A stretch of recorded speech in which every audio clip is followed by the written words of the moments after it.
મારા લગ્ન જીવનથી ખૂબ જ ખુશ હતી, પણ મને શું ખબર હતી કે એક દિવસ મારા જેઠ મને મોઢું દેખાડવા લાયક નહીં છોડે. મારા પતિ ઓફિસના કામ માટે લંડન જતા રહ્યા અને મારી સાસુ પણ ચારધામની યાત્રા કરવા જતી રહી. પછી મારા જેઠે મને એકલા જોઈને મારી સાથે જે કર્યું તે સાંભળીને તમારી આંખોમાં પણ પાણી આવી જશે. મિત્રો, કવિતાના સાસરે તેના સાસુ, તેના પતિ અને તેના જેઠ જ રહેતા હતા.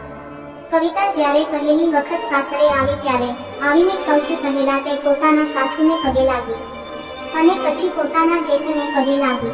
ત્યારે જેઠજી બોલ્યા કે અરે બસ બસ, તું થાકી ગઈ હશે, જઈને આરામ કર. તેના જેઠ એટલે કે રાજેશને જોઈને કવિતાને યાદ આવ્યું કે જે દિવસે બંને ભાઈ તેને પહેલી વાર જોવા આવ્યા હતા ત્યારે રાજેશને તેને સંજય સમજી લીધો હતો.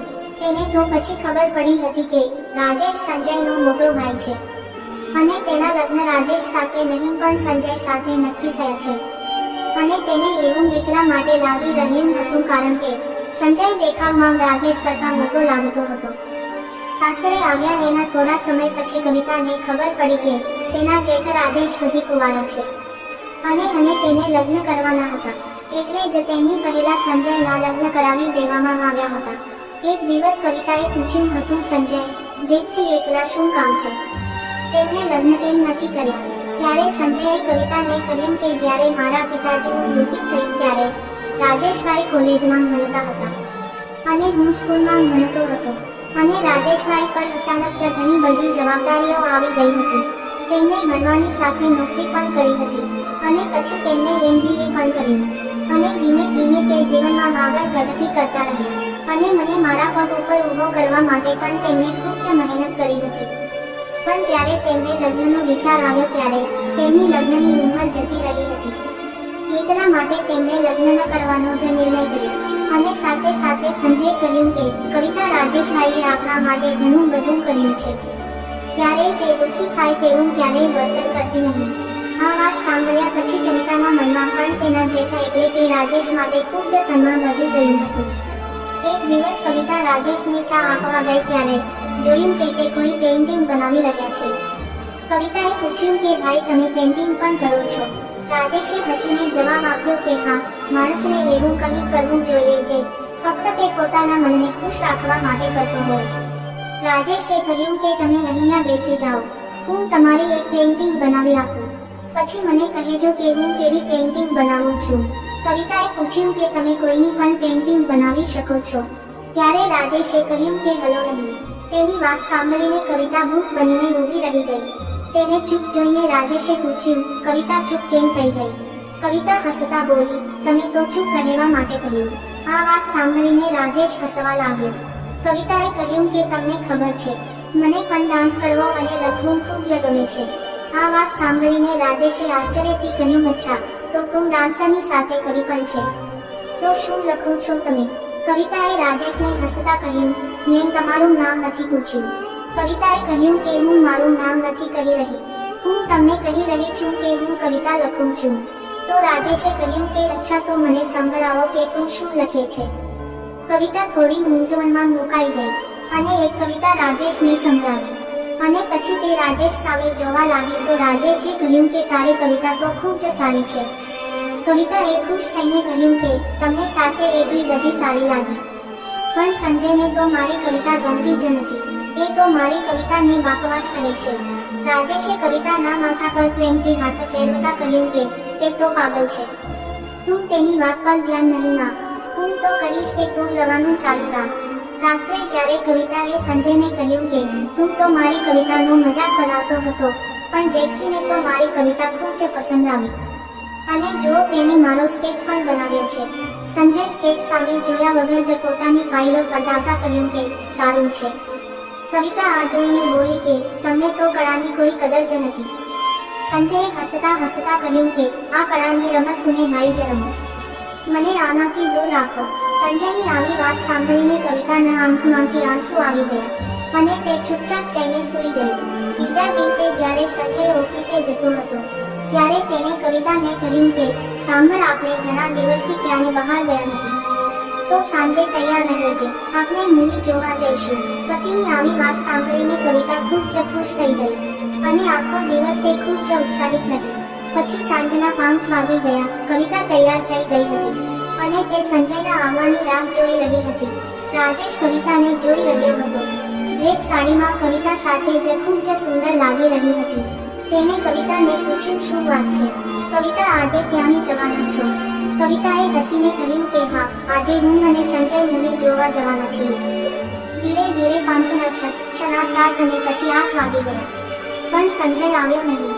કવિતા હવે રાહ જોઈને થાકી ગઈ હતી. રાજેશે જોયું કે કવિતા મૂંઝાઈ ગઈ હતી, તો તેને બધી જ વાત સમજાઈ ગઈ.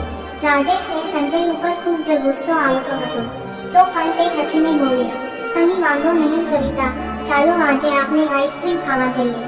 કવિતા પણ નાના છોકરાની જેમ હસતા હસતા તેની સાથે આઈસ્ક્રીમ ખાવા જતી રહી. રાજેશે રસ્તામાં કવિતાને કહ્યું, તું સંજયની વાતનું ખોટું નહીં લગાડતી. તે જે પણ કંઈ કરે છે તે તારા માટે જ કરે છે.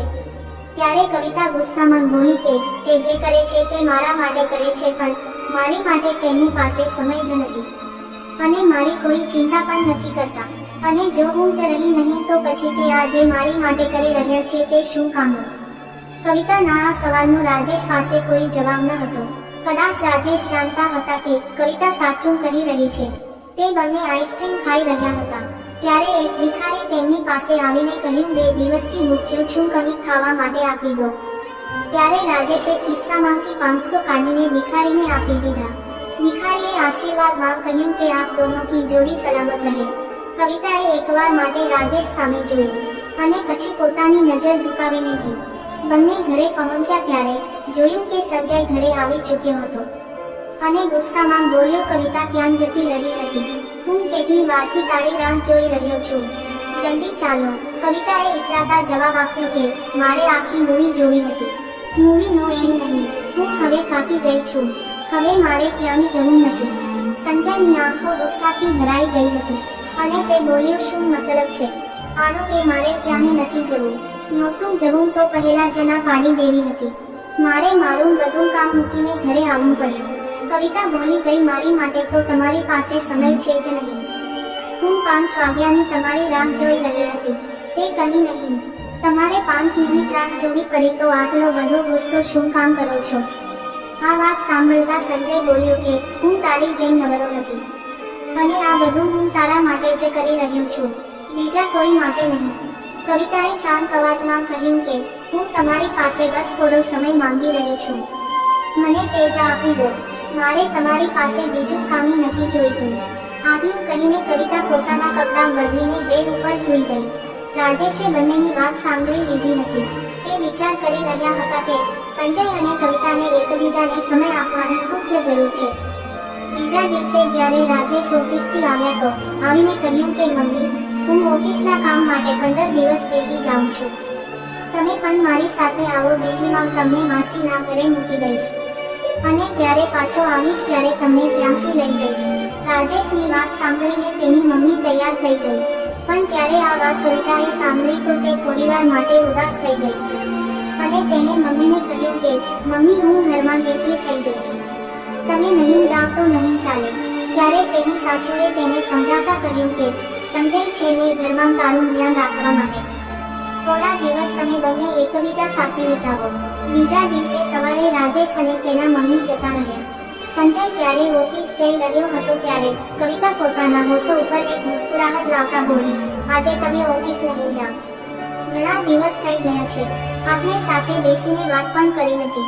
ત્યારે સંજય કહ્યું કે નહીં કવિતા, આજે ઓફિસ જવું ખૂબ જ જરૂરી છે, પણ સાંજે હું જલ્દી ઘરે આવી જઈશ, પછી આપણે ક્યાંક બહાર જમવા જઈશું.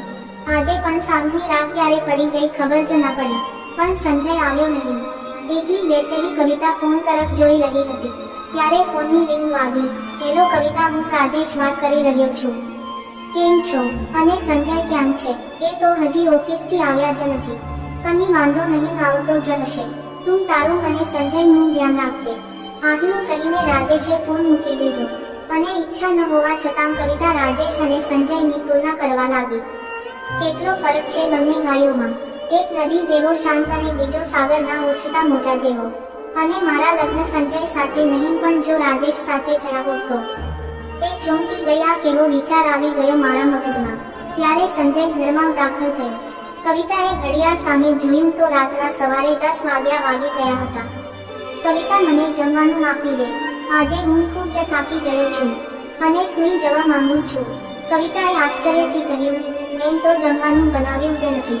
કેમ? સંજયે પૂછ્યું. તમે તો કહીને ગયા હતા કે જમવાનું નહીં બનાવતી. આજે આપણે બહાર જમવા જઈશું.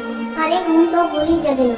આજે ઓફિસમાં કામ એટલું હતું કે મારા મગજમાંથી નીકળી ગયું અને અત્યારે હું એકલો થાકી ગયો છું કે આપણે ક્યારે બહાર નથી જવું. તું ઘરે જ કંઈક બનાવી આપ. આટલું કહીને સંજય પોતાના રૂમમાં જતો રહ્યો અને કવિતા રસોડામાં જઈને રસોઈ બનાવવા લાગી. એક અઠવાડિયાની અંદર જ કવિતા એકલાપણાને લીધે ખૂબ જ ગભરાઈ રહી હતી. સંજય રોજ જ ઘરેથી વહેલો નીકળી જતો અને રાત્રે ખૂબ જ મોડો આવતો હતો. ક્યારેક તે થાકેલો હોવાને કારણે સૂઈ જતો. જ્યારે કવિતા પોતાની જાતને ખૂબ જ એકલી મહેસૂસ કરતી ત્યારે તે રાજેશની યાદોમાં ખોવાઈ જતી હતી. રાજેશે તેને કહ્યું હતું કે જ્યારે તું ખૂબ જ ચિંતામાં હોય અને તારું ક્યાંય મન ના લાગે તો તે જ કરજે, જે કરવામાં તને ખૂબ જ મજા આવે છે. તે તને તારા બધા જ દુઃખ અને તકલીફોથી મુક્ત કરી દેશે. કવિતા પણ તે જ કરવા લાગી અને સાંજનો સમય તે ડાન્સ કરવામાં પસાર કરતી હતી. એક દિવસ જ્યારે સંજય સાંજે ઘરે વહેલો આવી ગયો ત્યારે તેને જોઈને કવિતાએ ખૂબ જ ખુશ થઈને કહ્યું કે અરે, આજે તમે ઓફિસથી આટલા વહેલા કેમ આવી ગયા? શું મારા વગર ઓફિસમાં તમારું મન નથી લાગી રહ્યું?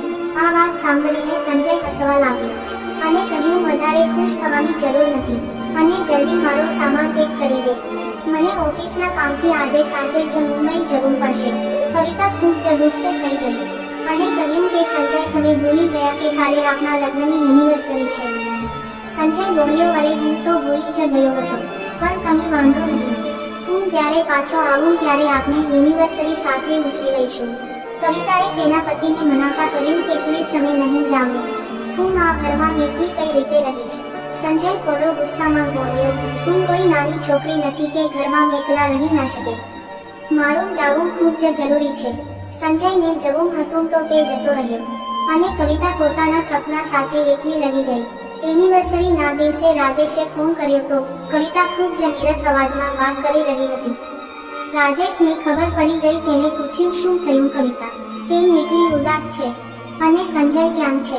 રાજેશની વાત સાંભળીને કવિતાએ કહ્યું કે તે ઓફિસના કામ માટે મુંબઈ ગયા છે. કવિતાને સમજાવતા રાજેશે કહ્યું કે તું ચિંતા નહીં કર, મમ્મી અને હું કાલે જ પાછા આવીએ છીએ. બીજા દિવસે જ્યારે રાજેશ અને તેની સાસુ પાછા આવ્યા તો તેને જોઈને કવિતા ખૂબ જ ખુશ થઈ ગઈ અને સામાન મૂકતી વખતે રાજેશ બોલ્યા, કેમ છે કવિતા?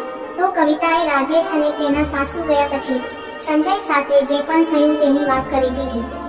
રાજેશે એક લાંબો શ્વાસ લીધો ને બોલ્યા, હું તો એવું વિચારીને ગયો હતો કે મારા જવાથી તમને બંનેને નજીક આવવાનો એક મોકો મળી જશે, પણ અહીંયા તો બધું ઊંધું થઈ રહ્યું છે. આ વાત સાંભળીને કવિતાએ આશ્ચર્યથી કહ્યું, આનો મતલબ તમે કોઈ કામથી ગયા ન હતા. હવે આજ પછી આવી રીતે મને ક્યારેય એકલી મૂકીને જતા નહીં. તમારા અહીંયા હોવાથી મને એવો અહેસાસ થાય છે કે ચાલો કોઈ તો છે જેની સાથે હું મારી વાત કરી શકું છું. રાજેશે કહ્યું કે સારું, હવે નહીં જઈએ. કવિતાએ હસતા કહ્યું કે આ વાતની સજા તમને જરૂર મળશે. શું? રાજેશે પૂછ્યું. આજે તમારે મને આઈસ્ક્રીમ ખવડાવવો પડશે. એ સાંજે કવિતા ઘણા સમય પછી ખુલીને હસી હતી અને પોતાના મનને ખૂબ જ હલકો મહેસૂસ કરી રહી હતી. 2-4 દિવસ પછી સંજય પાછો આવી ગયો અને આવીને તરત જ તેને કવિતાને મનાવવા માટે એક શાનદાર પાર્ટી રાખી હતી અને હવે તે કવિતાને સમય પણ આપવા લાગ્યો હતો. કવિતાને લાગી રહ્યું હતું કે તેના માથા પર છવાયેલા કાળા વાદળ હટવા લાગ્યા છે અને ખૂબ જ સુંદર સૂર્યપ્રકાશ તેની ઉપર પડી રહ્યો છે.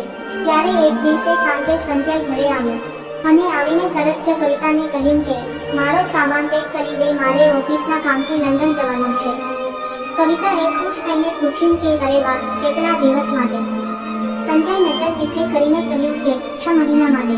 કવિતાની સાથે સાથે રાજેશ અને તેની માં પણ વિચારમાં પડી ગયા. સંજયની મમ્મીએ તેને કહ્યું કે 6 મહિના ઘણા વધારે થાય છે દીકરા, અને આ સમયમાં કવિતાને તારી સૌથી વધારે જરૂર છે અને તું જવાની વાત કરી રહ્યો છે. એવું કર કે તું કવિતાને પણ સાથે લઈ જા. સંજય ઊંચા અવાજમાં કહ્યું કે મમ્મી, હું ત્યાં ફરવા માટે નથી જતો. અને કવિતા ત્યાં શું કરશે અને 6 મહિના ક્યાં જતા રહેશે ખબર પણ નહીં પડે. બધા પોતપોતાના રૂમમાં જતા રહ્યા. કવિતાએ પોતાના રૂમમાં સંજયને કહ્યું, સંજય પ્લીઝ રહી જાઓ. આ સમયમાં મારે તમારી ખૂબ જ જરૂર છે. સંજય આચાર્યથી પૂછ્યું, કેમ? આ સમયમાં એટલી ખાસ વાત શું છે? કવિતાએ સંકોચાતા મનથી કહ્યું, હું પ્રેગ્નેન્ટ છું. સંજય આશ્ચર્યથી પૂછ્યું, શું આટલી જલ્દી? પછી થોડી વાર શાંત થતાં કહ્યું કે સોરી કવિતા, હું આના માટે તૈયાર ન હતો. પણ હવે શું કરી શકીએ? કવિતા સંજયના ખભા પર માથું રાખીને બોલી, એટલે જ કહું છું, મને છોડીને નહીં જાવ. સંજય કવિતાને પોતાનાથી દૂર કરી અને કહ્યું, તું એકલી ક્યાં છે? મમ્મી અને રાજેશભાઈ છે ને તારું ધ્યાન રાખવા માટે. કવિતાએ ખૂબ જ ગુસ્સામાં કહ્યું, સંજય તમે સમજી કેમ નથી રહ્યા?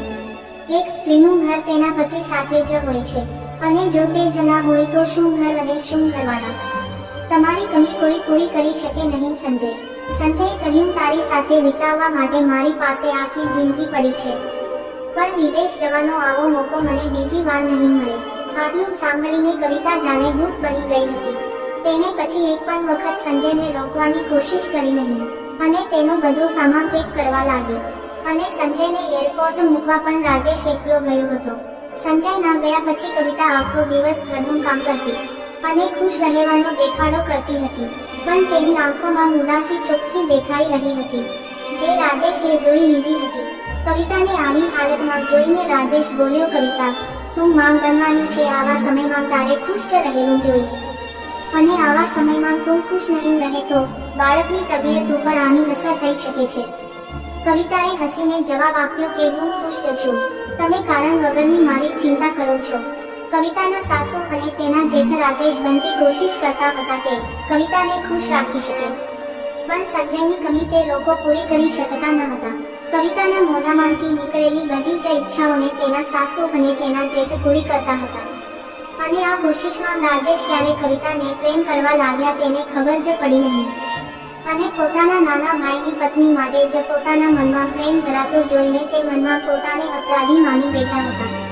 તે ઈચ્છીને પણ કવિતાથી દૂર જઈ શકતા ન હતા, પણ મનમાં જ તેને નક્કી કરી લીધું હતું કે સંજયના આવતાની સાથે તે આ બધાને મૂકીને ક્યાંય દૂર જતા રહે છે. એક સાંજે કામ કરતી વખતે અચાનક કવિતાનો પગ લપસી ગયો અને તે પડી ગઈ. રાજેશ તેને તરત જ હોસ્પિટલ લઈને ગયા, પણ જ્યાં સુધી હોસ્પિટલ પહોંચ્યા ત્યાં સુધી ખૂબ જ મોડું થઈ ગયું હતું, અને કવિતા પોતાના બાળકને ગુમાવી ચૂકી હતી. રાજેશે જ્યારે સંજયને આ વિશે ફોન પર વાત કરી અને તેને ઘરે આવવા માટે કહ્યું, તો સંજય કહ્યું કે ભાઈ મારા આવવાથી હવે શું થવાનું છે? જે થવાનું હતું તે તો થઈ ચૂક્યું છે. મારો આવવું સંભવ નથી, પણ હું કોશિશ કરીશ બને તેટલું જલ્દી આવી શકું. આ ઘટના પછી કવિતા ખૂબ જ ગુમસુમ રહેવા લાગી હતી, અને કવિતાને આ રીતે જોઈને રાજેશે થોડા દિવસની ઓફિસમાંથી છૂટી લીધી હતી, અને કવિતાનો નાના છોકરાની જેમ ધ્યાન રાખતા હતા. કવિતાને આવી રીતે મનમાં ઘૂંટાતા જોઈને એક દિવસ તેની સાસુએ કવિતાને કહ્યું, કવિતા હું તારી બધી જ તકલીફો સમજું છું, પણ બેટા એનો મતલબ એવો તો નથી કે હવે જીવવાનું છોડી દેવું જોઈએ. સાસુની આવી વાત સાંભળતા કવિતા રડતા રડતા બોલી, તો મમ્મી હવે હું શું કરું? હવે હું કોના માટે જીવું? સંજય માટે, જેને આ ખબર સાંભળીને આવવા માટે પણ ના પાડી દીધી. મેં વિચાર્યું હતું કે બાળકના જન્મ પછી બધું સારું થઈ જશે, પણ મમ્મી સંજય પોતાના મોટા ભાઈ જેવા કેમ નથી? આવું કહેતા કવિતાએ તેના સાસુને ગળે લગાડી દીધા. થોડા દિવસ પછી કવિતાના સ્વાસ્થ્યમાં ઘણો સુધારો આવી ગયો.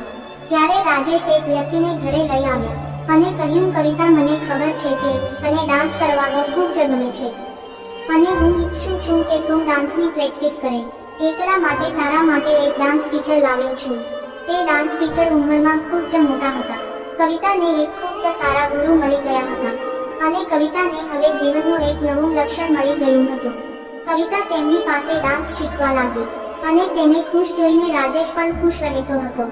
એક દિવસ તેની સાસુએ તેના જેઠને કહ્યું કે બેટા તારી માસીનો ફોન આવ્યો હતો, તે ચારધામની જાત્રા પર જાય છે, અને હું પણ તેની સાથે જવા માંગુ છું. તું મારા જવાની વ્યવસ્થા કરાવી આપ. રાજેશ થોડો ચિંતિત થઈ ગયો અને કહ્યું, મમ્મી પહેલા કવિતાને તો પૂછી લે કે મારી સાથે અહીંયા એકલી કેવી રીતે રહે છે. મમ્મીએ જ્યારે કવિતાને પૂછ્યું ત્યારે કવિતા માની ગઈ. મમ્મીના જાત્રા પર ગયા પછી રાજેશે કવિતાથી થોડી દૂરી બનાવીને રાખી હતી. અને કવિતા પણ પોતાના ડાન્સની પ્રેક્ટિસમાં વ્યસ્ત રહેતી. કવિતાએ એક દિવસ રાજેશને કહ્યું, મારે તમને એક સારા સમાચાર આપવા છે. ગુરુજી એક સ્ટેજ શો કરી રહ્યા છે અને તેમાં મને તે શકુંતલાનો રોલ પ્લે કરવાનું કહે છે. રાજેશ ખૂબ જ ખુશ થતા બોલ્યા, અરે વાહ, ક્યારે છે પ્રોગ્રામ? આવતા શુક્રવારે. આ સાંભળતા જ રાજેશ ખૂબ જ ખુશ થઈ ગયા અને બોલ્યા, અરે વાહ, કેવા સંજોગ છે જો. તે જ દિવસે સંજય અને મમ્મી બંને પાછા આવે છે. ખૂબ જ મજા આવશે જ્યારે સંજય તને સ્ટેજ ઉપર શકુંતલા બનેલી જોશે.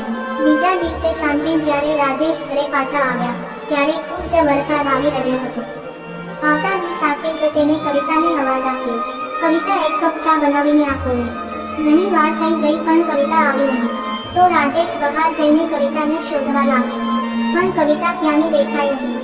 ત્યારે અચાનક તેમને ટેરેસ પરથી પગના ઝાંઝરનો અવાજ આવતો હતો. તે ટેરેસ પર ગયા અને જોયું તો કવિતા ત્યાં વરસાદમાં ડાન્સ કરી રહી હતી અને તેને પહેરેલી લાંબી સાડી તેના શરીરને ચોંટી ગઈ હતી. તે સમયે કવિતા એક સ્વર્ગની અપ્સરા જેવી લાગી રહી હતી. રાજેશે પોતાની નજર નીચે કરી લીધી અને કહ્યું, કવિતા નીચે આવી જા, બીમાર પડી જઈશ. રાજેશનો અવાજ સાંભળતા જ કવિતા ગભરાઈ ગઈ અને તેની પાછળ નીચે આવી ગઈ. થોડી વાર પછી જ્યારે કવિતા રાજેશના રૂમમાં ચા લઈને આવી ત્યારે તેના વાળ ભીના હતા અને તેના વાળમાંથી પાણી પડી રહ્યું હતું. ચા પીતી વખતે રાજેશે કહ્યું, કવિતા બેસ, હું તારી પેઇન્ટિંગ બનાવી આપું. જ્યારે રાજેશ કવિતાની પેઇન્ટિંગ બનાવતો હતો ત્યારે રાજેશે જોયું કે કવિતાની આંખમાંથી આંસુડા પડી રહ્યા છે. રાજેશે પેઇન્ટિંગનું બ્રશ મૂક્યું અને કવિતાની પાસે આવી ગયો અને તેના આંસુ લૂછતા કહ્યું, કવિતા, હવે જ્યારે સંજય પાછો આવવાનો છે તો આ આંસુડાનું શું કારણ છે? કવિતા ખૂબ જ તડપી ઉઠી અને તેને રાજેશની ગળે લગાડી દીધા. રાજેશ પણ ખૂબ જ આશ્ચર્યમાં હતા. કવિતાએ રડતા રડતા કહ્યું કે તમે મને તમારા માટે કેમ પસંદ કરી નહીં? જો તમે મને તમારા માટે પસંદ કરી હોત તો આજે હું આટલી અસંતોષ ક્યારે ના હોત. કારણ કે હવે કવિતા પણ તેમને પ્રેમ કરવા લાગી હતી, પણ રાજેશને પોતાની હદ ખબર હતી. રાજેશ તરત જ તેનાથી દૂર જતો રહ્યો અને કહ્યું કે હું તારી બધી જ તકલીફો સમજુ છું અને મારા મનમાં પણ તારા માટે ફિલિંગ્સ છે, પણ હું આ બધું કરી નહીં શકું અને જો હું આવું કંઈ કરીશ તો હું મારી નજરમાં જ અપરાધી થઈ જઈશ. કવિતા પણ તેના જેટની વ્યથા સમજતી હતી. તે પણ રાજેશની વાત માની ગઈ અને પોતાના રૂમમાં જતી રહી. શુક્રવારનો દિવસ હતો. દરવાજાની ઘંટડી વાગી. કવિતાએ દરવાજો ખોલ્યો તો સામે તેના સાસુ હતા. તેની સાસુને સામે જોઈને કવિતા ખૂબ જ ખુશ થઈ ગઈ અને તેના ચહેરા પર આટલી ખુશી જોઈને તેની સાસુએ પૂછ્યું, શું વાત છે? કવિતા ખૂબ જ ખુશ લાગી રહી છે. સંજય આવી ગયો કે શું? તેના મમ્મીની આવી વાત સાંભળીને રાજેશ બોલ્યો, મમ્મી, સંજય તો સાંજે આવશે અને આજે કવિતાનો સ્ટેજ શો છે એટલે તે આજે ખૂબ જ ખુશ છે. સાંજે કવિતાને ઇવેન્ટની જગ્યાએ મૂકીને રાજેશ સંજયને લેવા માટે એરપોર્ટ નીકળી ગયા. એરપોર્ટથી પાછા આવતી વખતે પોતાના ઘરનો રસ્તો ન હોવાને કારણે સંજય પૂછ્યું, ભાઈ, આપણે ક્યાં જઈ રહ્યા છીએ? રાજેશે કહ્યું, ચાલ, તને કંઈક બતાવવાનું છે. બંને ઇવેન્ટની જગ્યા પર પહોંચ્યા. પોતાની પત્ની કવિતાને શકુંતલાના રૂપમાં જોઈને સંજય ફરી એક વખત કવિતાનો દીવાનો બની ગયો. તે ખૂબ જ સુંદર લાગી રહી હતી અને તેનો ડાન્સ પણ ખૂબ જ સારો હતો. જ્યારે નાટક પૂરું થયું ત્યારે રાજેશ અને સંજય કવિતાને મળવા ગયા તો ત્યાં લોકોની ભીડ જોઈને ખૂબ જ હેરાન થઈ ગયા અને પાછા આવતી વખતે સંજય કવિતાને કહ્યું, મને ખબર ન હતી કે તું આટલી સારી ડાન્સર પણ છે. કવિતાએ થેન્ક્સ કહ્યું અને ઘરે પહોંચતાની સાથે કવિતાએ કહ્યું, મમ્મી, હું મારા ઘરે જઉં છું. કવિતાની આવી વાત સાંભળીને બધા આશ્ચર્યમાં મુકાઈ ગયા અને તેની સાસુએ તેને પૂછ્યું, બેટા, આજે તો સંજય આવ્યો છે અને તું પોતાના ઘરે જવાની વાત કરી રહી છે? કવિતાએ કહ્યું, મમ્મી, એટલે જ જવાની વાત કરું છું. હવે હું સંજય સાથે એક ઘરમાં રહેવા માંગતી નથી. આ વાત સાંભળીને સંજય ગુસ્સામાં કહ્યું, આ કેવી વાત કરી રહી છે તું? હું તારો પતિ છું, કોઈ બીજું નથી. આ વખતે કવિતાએ પૂરા આત્મવિશ્વાસથી જવાબ આપ્યો કે પતિ, તને ખબર પણ છે પતિનો મતલબ શું થાય છે? તારા માટે તો ફક્ત કામ, પૈસા, પ્રગતિ, સ્ટેટસ, આ જ બધું ઇમ્પોર્ટન્ટ છે. ભાવનાઓ, લાગણી, પ્રેમ શું હોય છે ખબર પણ છે. સંજય ભડકતા બોલ્યો, તું મને આવી રીતે છોડીને નહીં જઈ શકે. કવિતાએ કહ્યું કે શું કામ? હું શું કામ નહીં જઈ શકું? એવું તો તે મારા માટે આજ સુધી શું કર્યું છે? જેને લઈને તું મને અહીંયા રોકવા માંગે છે. જ્યારે મારે જરૂર હતી તું મારી પાસે ન હતો, અને જ્યારે મેં મારું બાળક ખોયું ત્યારે પણ તું મારી પાસે ન હતો. અને તને તો ખુશી થઈ હશે કે તને આ સંસ્માનથી મુક્તિ મળી ગઈ, કારણ કે તું તો તૈયાર જ ન હતો બાળક માટે. મનથી તો તે મને ક્યારેય અપનાવી જ ન હતી, અને શરીરનો સંબંધ હું આજે તોડીને જઈ રહી છું. કવિતાની આવી વાત સાંભળીને જે ખૂબ જ ગુસ્સામાં આવી ગયો, અને તેને કહ્યું કે તને શું લાગે છે કે તું આવી રીતે જતી રહીશ અને હું તને જવા દઈશ? આટલું કહીને સંજયે કવિતાનો હાથ પકડી લીધો અને રૂમમાં લઈ જવાની કોશિશ કરતા કહ્યું કે ચૂપચાપ અંદર આવી જા. હું તને આવી રીતે મને અપમાનિત કરવા નહીં દઉં. મારી પણ સમાજમાં ઘણી કિંમત છે. સંજય કવિતાનો હાથ છોડી દે. સંજયના મમ્મીએ ઊંચા અવાજે કહ્યું. સંજય બોલ્યો, મમ્મી તમે પણ આનો સાથ આપો છો? કવિતાનો હાથ સંજય પાસેથી મુકાવતા તેના મમ્મી બોલ્યા, હા સંજય, કારણ કે હું જાણું છું કે આ જે કરે છે તે સાચું કરી રહી છે. આજે પણ તું તેને પ્રેમ માટે નહીં પણ સમાજમાં તારી ઇજ્જત બચાવવા માટે રોકવા માંગે છે. કવિતાને આ નિર્ણય તો પહેલા લેવાની જરૂર હતી. જવા દે તેને. કવિતાએ રડતા રડતા તેની સાસુના પગે લાગી અને રાજેશ સામે જોઈને બોલી, તમે મને જીવવાની નવી રાહ દેખાડી છે, તેના માટે હું તમારી આભારી છું. અને હવે ડાન્સ જ મારા જીવનનું એકમાત્ર લક્ષ્ય છે. તમારી પાસેથી જે પણ મને મળ્યું છે તે મારા માટે ખૂબ જ અનમોલ છે. અને